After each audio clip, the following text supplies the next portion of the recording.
Qu'il est bon de vous retrouver tous les jours sur Panafricanist TV, la chaîne de télévision des panafricanistes, qui est votre chaîne de télévision qui vous apporte le meilleur de l'information sur un plateau d'or. Bienvenue à toutes et à tous à cette autre édition de Parole panafricaniste.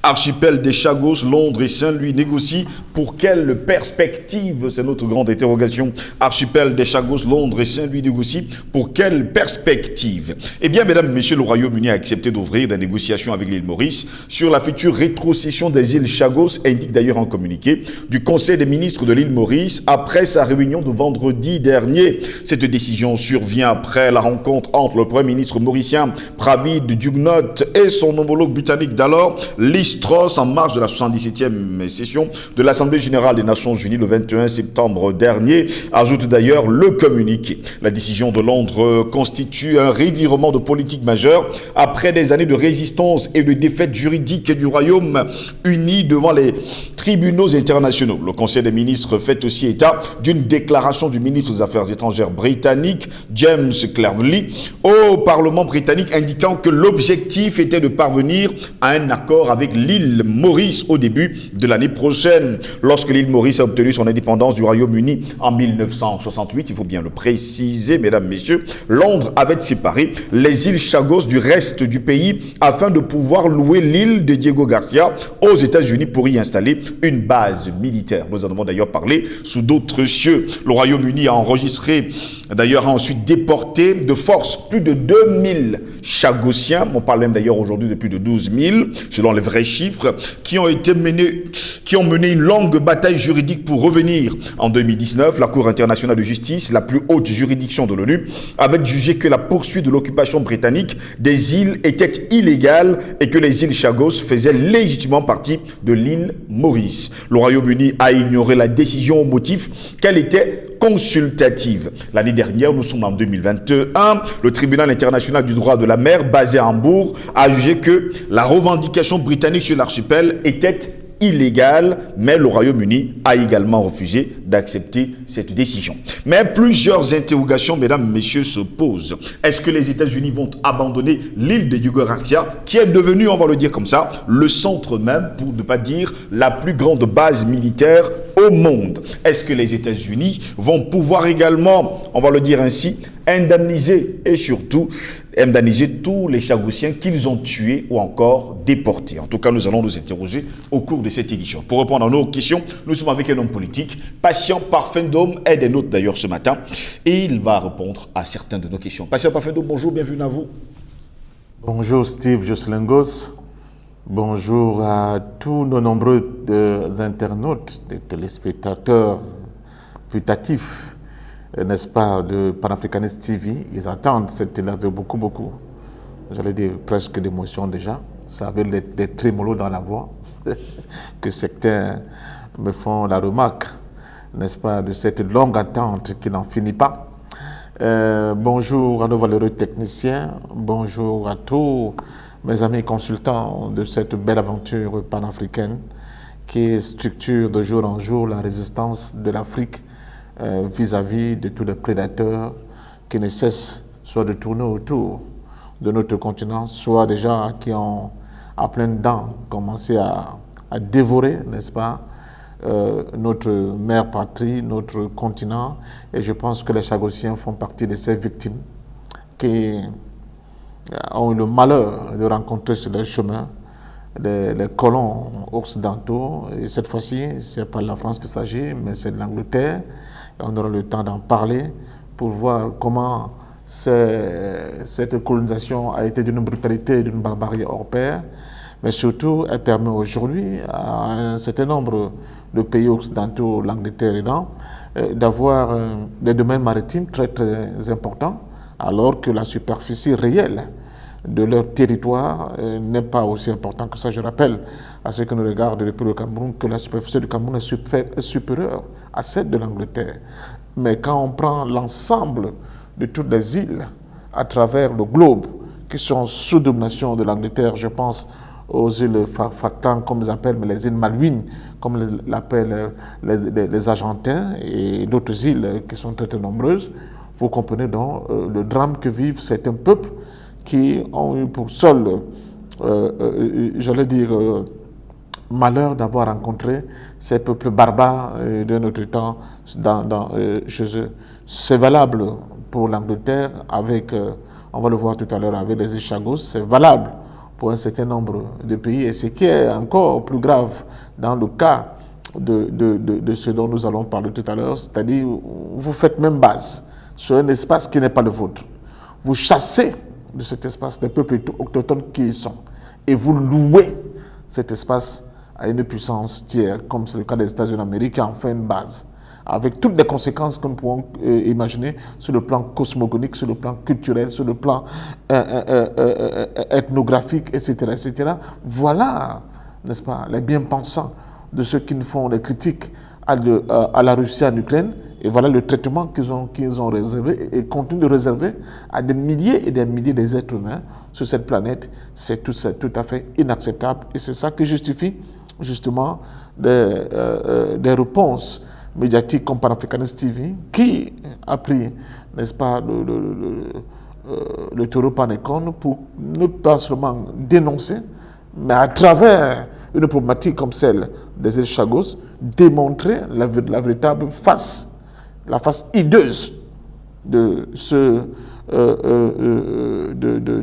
ces pays colonisateurs, comme le cas, n'est-ce pas, de l'Angleterre, où on s'étonne qu'à des endroits très éloignés, comme la Nouvelle-Zélande, comme l'Australie, des espaces qui ont été occupés par l'Angleterre, on continue encore à chanter il n'y a pas très longtemps, God Save the Queen. Je crois que maintenant c'est God Save the King. C'est tout dire, n'est-ce pas, de cette prétention, de cette voracité, de cette barbarie qui a arrêté l'ADN de ces peuples qui sont allés à la rencontre du monde avec la découverte, n'est-ce pas, des voies des Indes, des voies des épices, comme on les appelait, mais aussi avec la découverte du Nouveau Monde. Merci à vous, patient parfum d'homme, d'être des nôtres d'ailleurs ce matin. Finalement, nous sommes en 2022. L'île Maurice a eu son indépendance factice en 1968. C'est aujourd'hui, en 2022, que le Royaume-Uni a accepté d'ouvrir des négociations avec l'île Maurice sur, on va le dire comme ça, la future rétrocession des îles Chagos. En tout cas, on l'indique d'ailleurs dans un communiqué. Pourtant, les Mauriciens attendent depuis de très longues années. D'abord, je suis sceptique. J'aimerais voir la matérialisation, n'est-ce pas, de ce verdict en parlant de rétrocession des îles Chagos à l'île Maurice pour commencer à penser que c'est possible. Pour l'instant, je crois que ça va être un effet d'annonce. Un effet d'annonce, il y a eu plusieurs comme ça. Il y a eu plusieurs juridictions qui ont tranché en faveur de l'île Maurice. Voilà, et d'autres cas similaires, mais dont sur le plan opérationnel, ces décisions n'ont jamais été appliquées. Et on serait très très étonné que celles-là soient appliquées, surtout que parmi ces îles Chagos, il y a l'île de Diego Garcia, et qui est aujourd'hui une très grande base militaire américaine. Je ne vois pas comment les États-Unis d'Amérique vont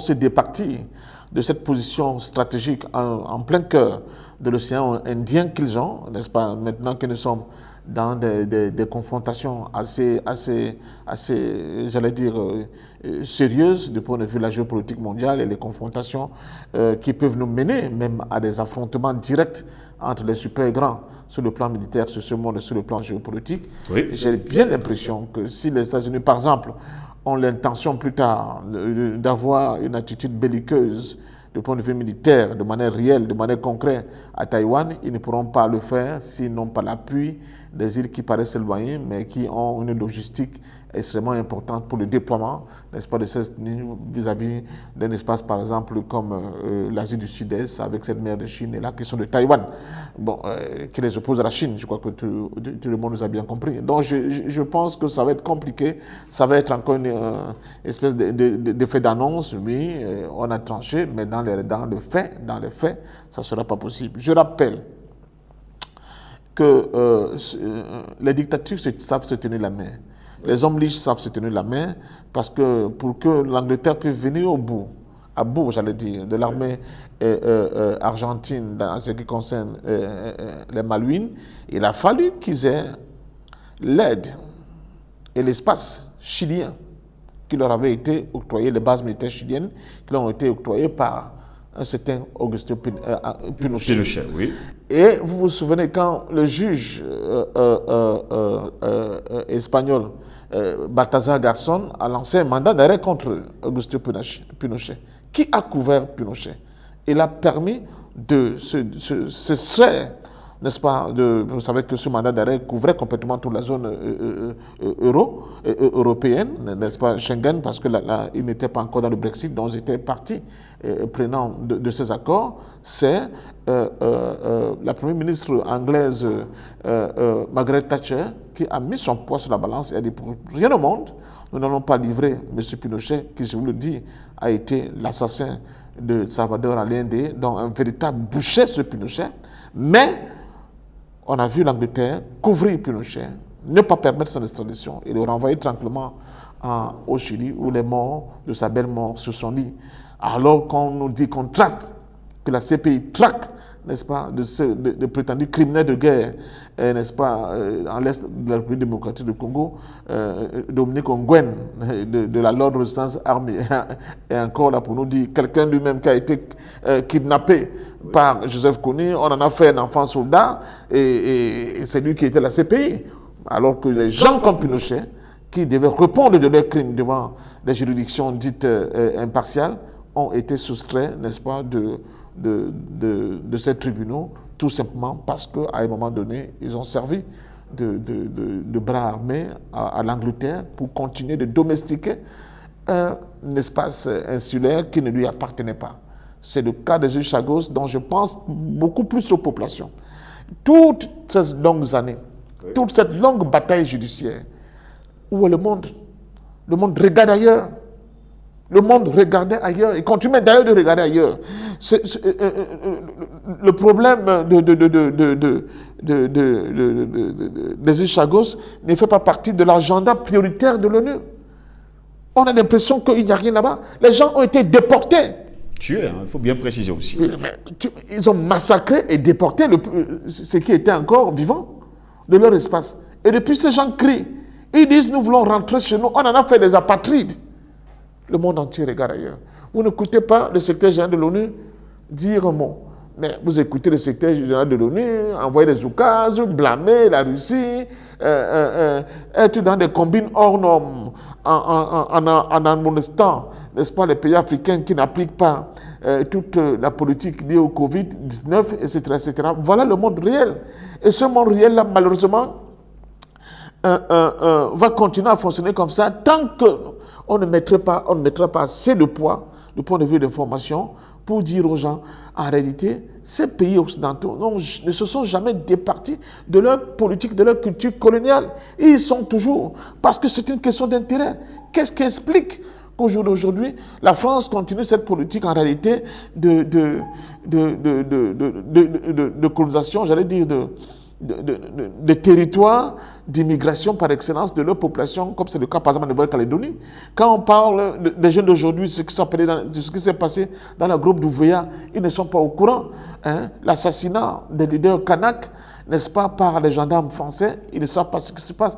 D'abord, ils ne parviennent même pas à situer la Nouvelle-Calédonie, j'allais dire la Kanaki, n'est-ce pas, sur une carte, avec ces pseudo-élections à répétition pour maintenir un statu quo. Parce que, je peux vous le dire, la Kanaki a été fait une colonie de peuplement par Paris pour inverser, n'est-ce pas, j'allais dire, la composition à la fois sociologique, mais surtout, excusez-moi le terme ethnique, parce qu'il faut parler comme ça, n'est-ce pas, de cette île-là, pour continuer d'imposer la présence de la France sur cette île, évidemment avec des objectifs économiques bien précis. Vous savez ce qu'elle serait dans cette île. Donc, il faut dire aux gens que souvent, ce n'est pas par haine. On peut vous dire, mais ils sortent d'où cette affaire des Chagos-là?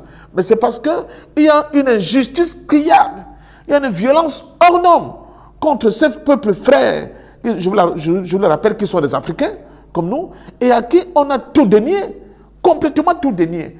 Et je verrais bien l'attitude le nouveau Premier ministre anglais actuel par rapport à ces dossiers. Je rappelle qu'il est originaire de Punjab au niveau de l'Inde, et un pays comme l'île Maurice est un mélange par excellence où la race indienne occupe une place non négligeable. On verra comment ils vont se comporter, comment il va se comporter. Mais déjà, j'ai bien peur que ce soit lui aussi encore une espèce de miroir aux alouettes, parce que son historique case nous prouve qu'il sera peut-être, pour pouvoir justifier le fait que les Anglais doivent lui faire confiance, il sera un peu plus violent que ses prédécesseurs sur des questions de liberté, sur des questions d'autonomie, sur des questions de souveraineté des peuples à octroyer, sur des questions de liberté à la fois économique et politique dans le monde.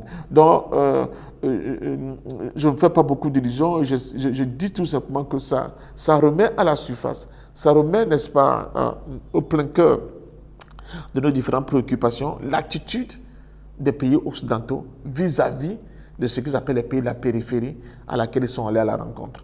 Nous sommes encore en plein dans le déni de la colonisation de ces pays, que ce soit la France, que ce soit l'Angleterre, n'est-ce pas, vis-à-vis de certains pays. Regardez un pays comme la France, on va vous dire qu'il est le deuxième plus grand domaine maritime au monde. Deuxième domaine maritime le plus important au monde. La petite France que vous voyez. Pourquoi? Parce que tout le long des océans, ils ont des petites îles comme ça, éparses. Il y a des îles éparses qui existent déjà. Quand je parle éparses, c'est-à-dire que vraiment, oui. Et donc, ils ne veulent pas de tout, à qui ils ne veulent pas donner l'indépendance. La Guyane, les Antilles, la Nouvelle-Calédonie, la Martinique, la Polynésie, tout ça là, vous voyez les distances qui séparent la France métropolitaine de ces îles-là, et vous dites, mais qu'est-ce qui se passe? En réalité, c'est un refus de décoloniser de la part, n'est-ce pas, de ces États occidentaux, européens en premier, vis-à-vis de ces peuples. Et les peuples qui sont là, ils vivent le martyre.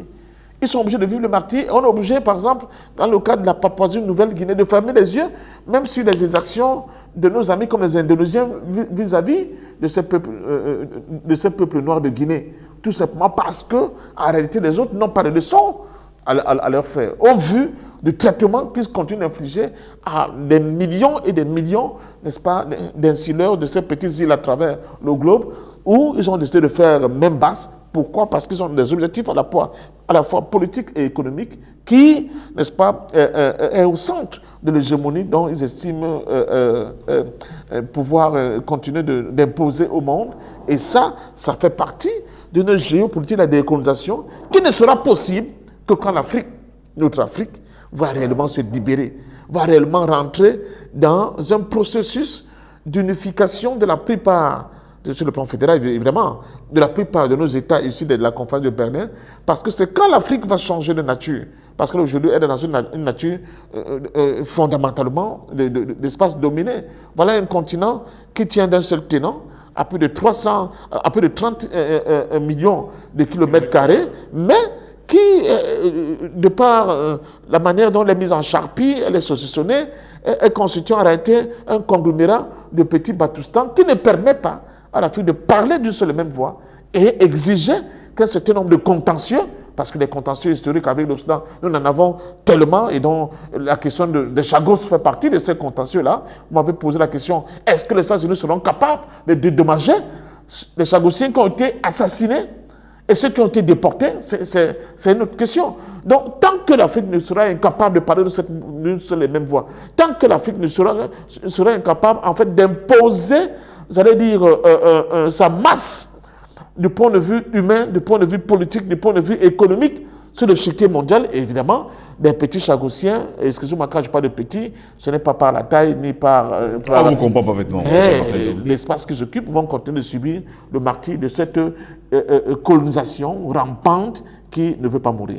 Il faut également rappeler à nos téléspectateurs, patients parfaits, nous avec votre permission, qu'une communauté de 8500 personnes avec leurs conjoints et leurs descendants nés à Maurice ont été expulsés, voire tués pour des raisons d'ordre stratégique dans les on va le dire comme ça, par les Britanniques entre 1967 et 1973, à l'initiative justement des Américains qui étaient désireux en tout cas pour certains d'entre eux, de revenir vivre au Chagos, y compris à Diego Garcia, après l'obtention d'importantes compensations financières de la part de la Grande-Bretagne, accusée d'avoir volé leurs racines et leurs âmes. Et pendant ce temps, je vous poserai donc la question, Patient Pafendo, à qui appartient aujourd'hui les îles Chagos? Je veux bien savoir, aux États-Unis, à l'Angleterre, ou tout simplement à l'île Maurice, parce que tout le monde le sait, eh bien la justice nous a fait savoir que ces îles appartiennent à l'île Maurice. C'est le cas par exemple de Diego Garcia, qui est aujourd'hui une base, pour ne pas dire la plus grande base militaire américaine au monde.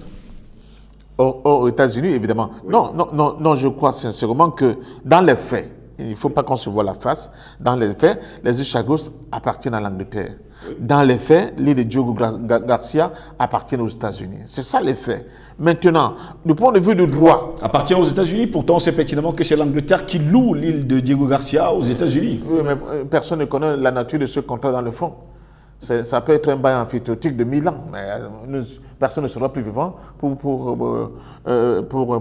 vérifier la suite des événements. Oui. Donc, non, je crois que ça fait partie de ces barbouzeries, de ces arrangements entre barbouzes. En réalité, ce sont des flibustiers des temps modernes, des espèces de corsaires, de pirates, n'est-ce pas, des souverainetés d'autres peuples qui continuent comme ça allègrement de déployer leur politique et leur vélénie à travers le monde. Il faut que l'Afrique prenne conscience de ces cas. Kwame Nkrumah, quand le Ghana accède à l'indépendance en 56 ou 57, ma mémoire ne me flanche pas, il est clair, il dit, tant que le reste de l'Afrique ne sera pas indépendant, l'indépendance de Ghana n'aura pas de valeur. Tant qu'il y aura encore un seul Africain sur cette planète qui ne sera pas libre dans son espace, l'Afrique dite indépendante, ça sera un leurre, tout simplement. Et on a beau retourner la question dans tous les sens. On a beau parler de l'évolution économique du Botswana. On a beau parler du PIB de la Guinée équatoriale qui explose.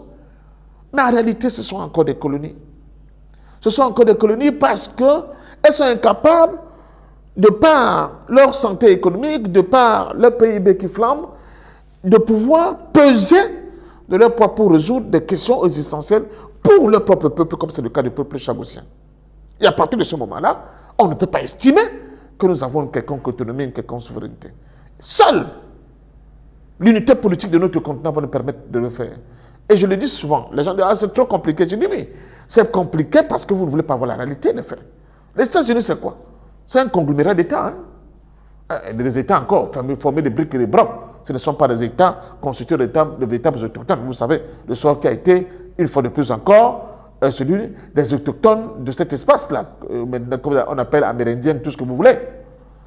Les premiers occupants de ce sol ont été complètement massacrés. Je dis que pour la plupart des Indiens, la date de 1492, pour eux, c'est une Nakba, comme pour les Palestiniens. La date de 1492, qui est célébrée comme la découverte du Nouveau Monde, pour ces gens-là, c'est la catastrophe des catastrophes. Le ciel leur est tombé sur la tête. Parce que la rencontre avec ces Occidentaux qui sont allés à la ruée vers l'or, les épices, le coton, toutes les richesses que regorgeaient les Amériques dans leur conception de ce nouveau monde, au contact des gens qu'ils ont trouvés là-bas, ils n'ont eu qu'une seule solution. Nettoyer. Ils ont tout tué, pratiquement. Ceux qui ont pu se soustraire de ce génocide, ils ont été confinés dans les camps. Et dans ces camps, quand on avait l'impression qu'ils commençaient à être un peu vindicatifs, qu'est-ce qu'on faisait? On leur donnait soi-disant les couvertures pour... il va faire froid bientôt du côté de l'Ukraine et on verra bien comment ça va se passer là-bas. Et ces couvertures-là étaient empoisonnées. Et des maladies nouvelles qui n'existent pas dans ces espaces sont nées, des trucs comme le choléra, la lèpre, etc. Tu vois? Et ça a décimé par millions ces gens qui étaient dans ces espaces. Ce fut le cas également dans les îles Chagos. Hein. Voilà. Donc, non, justement, je veux prendre l'exemple de la grande entité qu'on appelle les États-Unis pour expliquer à notre jeunesse que voilà en réalité le sort qui risque même d'être le sort de l'Afrique bientôt. Si nous ne musclons pas la jeu pour aller vers un regroupement qui va compter. Rien n'indique que ce qui a bien marché ailleurs, il y a encore quelques décennies, ils ne seront pas tentés de l'appliquer chez nous. Bon, c'est vrai que l'homme noir, il est particulier. L'histoire de toutes les nouvelles pandémies qu'on en voit ici sur notre continent et comment elles mutent chez nous, parce que quand chez nous on les maîtrise, je crois que ça interpelle plus d'un. Mais les tentatives ne vont pas manquer. D'autant plus qu'il y a des sénateurs américains qui continuent de dire que la population mondiale actuellement est complètement en inadéquation avec le mode de vie qui leur sied actuellement. Je vous poserai dans la question que quelqu'un m'a posée hier, y a-t-il toujours le racisme envers la race noire et surtout, y a-t-il une guerre contre la race noire? Les Chagos sont là, les Chagos sont là pour nous dire. Je parlais d'inadéquation tout à l'heure, elles sont là pour nous dire. Il y a une inadéquation entre, en réalité, cette propension de certains intellectuels et certains bons peau noire, masque blanc, peau noire africain, pour dire que vous aimez tout retourner en arrière, il faut aller de l'avant, il faut travailler, il faut, avec une certaine réalité des faits. C'est une réalité des faits. Le racisme, ce n'est pas un construit sorti de es nihilo. C'est le contact avec l'autre. C'est l'obscurantisme et l'ignorance qui produisent le racisme, qui font croire à certains qui sont plus évolués que d'autres. Les Africains, eux, ils ont mieux compris ce que c'est l'ignorance et l'obscurantisme. C'est pour ça qu'ils ont ouvert les bras à tout le monde.